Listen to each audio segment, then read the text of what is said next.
سنیوں کے درمیان جب جنگ صفین ہوئی، پھر صلح ہوئی، تو سنیوں میں سے دو فرقہ الگ ہو گیا۔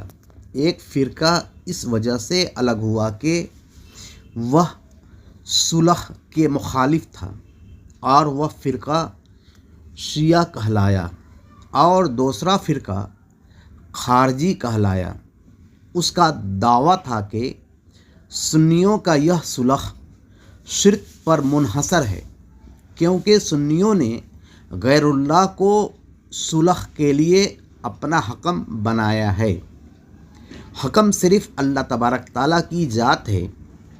سنیوں کی خارجیوں سے جنگ ہوئی، جس میں سب خارجی مارا گیا سوا چند کے۔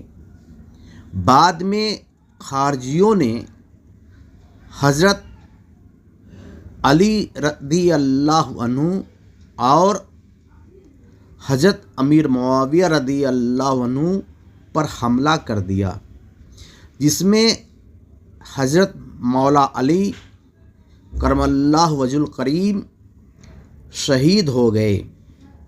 پھر بعد میں خوارج فرقہ کا سردار محمد بن عبد الوہاب نجدی بنا۔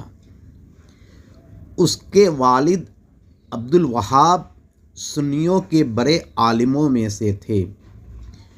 انہوں نے اپنا بیٹا محمد بن وہاب نجدی کو گھر سے نکال دیا۔ پھر اس بلا کو اسماعیل دہلوی نے ہندوستان میں لایا، اور یہاں خوارج دو گروہ میں تقسیم ہو گئے۔ ایک اپنا نام اہل حدیث رکھا اور دوسرا دیوبندی۔